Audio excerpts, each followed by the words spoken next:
Allahumma salli ala Sayyidina Muhammad wa ala ali Sayyidina Muhammad. Buya, izin bertanya, kan sekarang sedang ramai bela Palestina, bahkan di sosial media banyak netizen Indonesia yang menyerang kolom komentar akun sosial media IDF atau tentara Israel dengan hujatan, caci maki, bahkan dengan doa yang jelek. Bahkan ada yang sampai meneror keluarganya. Mereka juga menyebutnya sebagai julid fi sabilillah.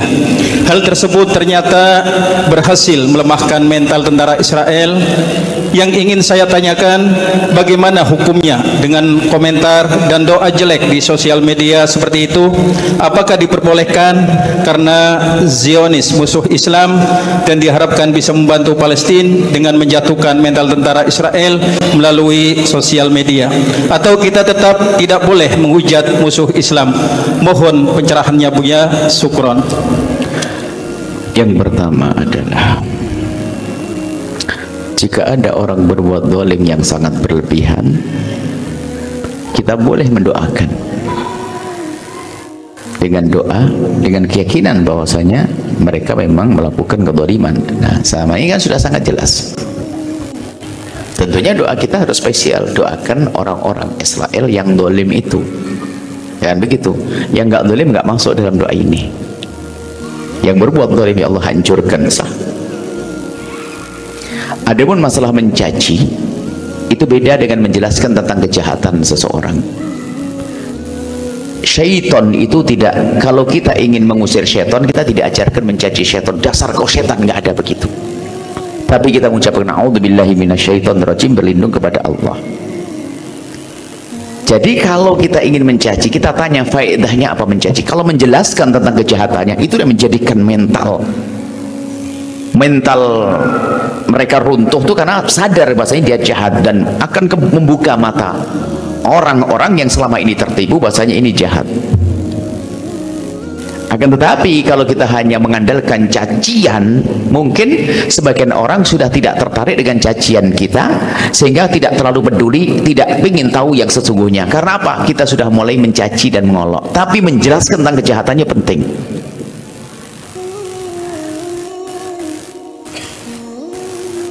Baik, ada yang lebih penting dari itu semuanya. Jangan kita hanya sibuk mencaci. Kalau mendoakan agar semoga Allah memberikan pertolongan pada kaum muslimin Palestina, oleh semoga Allah menghancurkan mereka yang berbuat zalim, sah-sah.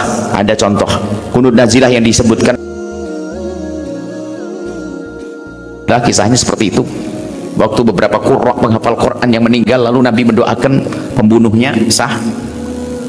Akan tapi kalau Anda akan mencaci, sejauh mana efek kebaikan yang akan kembali kepada Islam itu sendiri? Kalau menjelaskan kejahatan, nah ini zamannya media, cukup Anda jelaskan bahwasanya kejahatan Israel terjadi sekarang begini, semoga Allah memberikan pertolongan kepada kaum muslimin dan sebagainya. Itu tersentuh hati orang yang mendengar. Jadi ini pilihan yang paling penting. Adapun mencaci, apa sih mereka tuh, apakah peduli dengan cacian?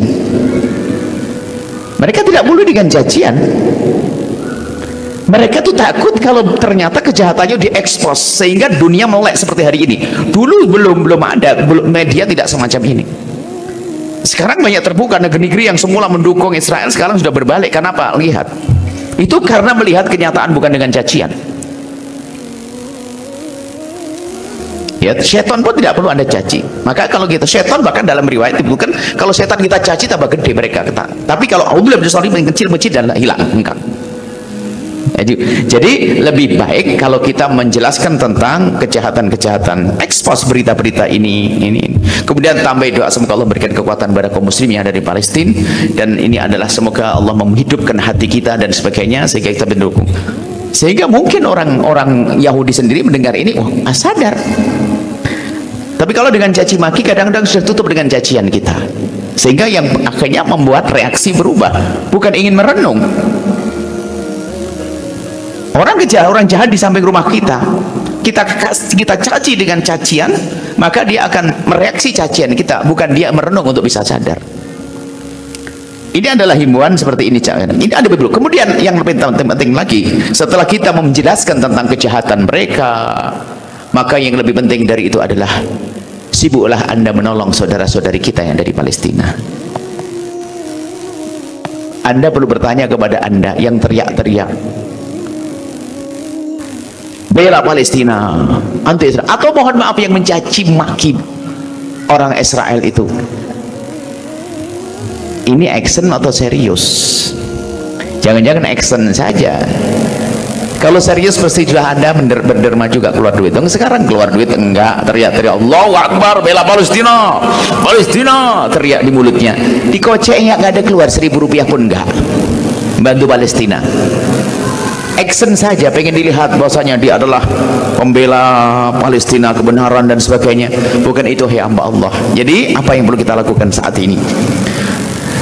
Semampu Anda untuk memberikan berita bahwasanya ini loh kejahatan orang-orang Israel. Biar mata melek dunia ini. Anda kalau yang bisa mendatangkan data-data akurat, keluarkan data-data. Bahkan dengan cara yang indah, sehingga orang di luar Islam sana tidak tertutup dengan cacian Anda, akan tapi melihat dengan berita akurat. Coba kalau ada orang yang tampak selama ini dengan akhlak yang baik dan sebagainya, kemudian memberitakan tentang sebuah berita, orang langsung siapapun akan mendengar, oh dari dia. Kemudian setelah itu Anda berpikir, sudahkah Anda bantu Palestina? Panjatan doa Anda, apakah setiap sholat Anda sudah mengangkat tangan waktu di rakaat terakhir, rukuk terakhir dengan kunut nazilah?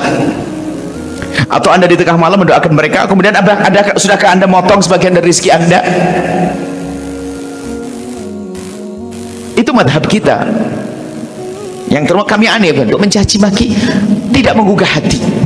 Mencaci maki tidak menggugah hati, akan tetapi membongkar kejahatan yang memang selama ini dilakukan terang-terangan adalah sah. Wong mereka terang-terangan mau ngebom, menghancurkan anak kecil mati dan sebagainya. Ayo sebarkan ke dunia agar mereka tahu. Tapi untuk mencaci adalah tidak menggugah hati. Hanya kami ingatkan, tidak menggugah hati. Anda perlu dengan cara yang istimewa. Ada pun mendoakan sah, mendoakan dalam panjatan sholat Anda sah, karena memang orang zalim layak didoakan. Mereka tuh zalim kepada kemanusiaan, zalim kepada kemanusiaan.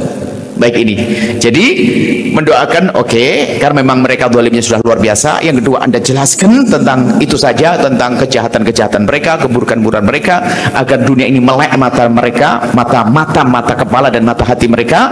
Kemudian setelah itu bergegaslah Anda menolong orang-orang yang ada di Palestina dengan panjatan doa Anda dan rezeki Anda. Jangan banyak ngomong hanya soal jihad dan sebagainya.